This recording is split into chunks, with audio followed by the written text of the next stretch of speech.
जो केंद्र के अंदर एक आवाज उठाई गई थी संसद में कि भगवत गीता वो भारत के अभ्यासक्रम के अंदर आनी चाहिए, मुझे निश्चित विश्वास है इसके ऊपर सकारात्मक विचार किए जा रहे हैं। जीविका का शिक्षण वो स्कूल और कॉलेज है, भगवत गीता भागवत आदि ग्रंथ वो जीवन का शिक्षण है। अगर भगवत गीता हमारा अभ्यासक्रम में समाहित हो जाए तो भविष्य के अंदर डिप्रेशन रेट्स में घटौती आएगी, सुसाइडल रेट्स में घटौती आएगी। जीविका के शिक्षण के साथ साथ बच्चे और युवान वर्ग इस गीता के शिक्षण से जीवन का शिक्षण प्राप्त कर पाएंगे, एक आनंदमय समाज का हम संस्थापन कर पाएंगे। कृष्णम वंदे जगत गुरु, भगवान कृष्ण तो हमारे जगत गुरु है।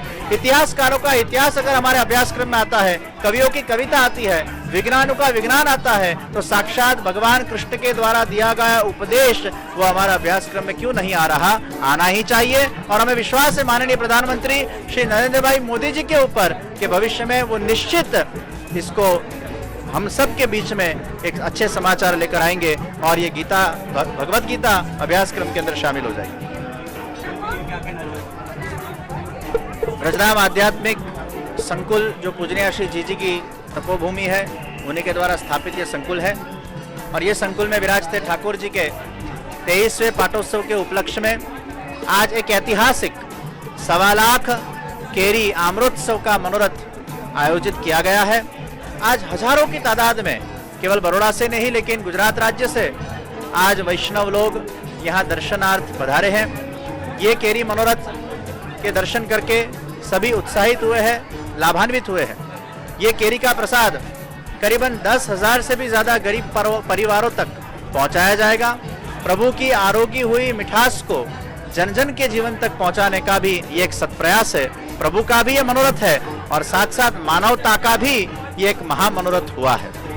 गरीब बालकों को, अनाथ बालकों को, वृद्धों तक ये प्रसाद पहुंचाया जाएगा और विश्व के वर्ल्ड बुक ऑफ रिकॉर्ड में आज का ये मनोरथ दर्ज किया गया कि इतनी बड़ी तादाद में केरी धराई गई ठाकुर जी को और साथ साथ उसका प्रसाद वो गरीब जनों के अंदर बांटा गया।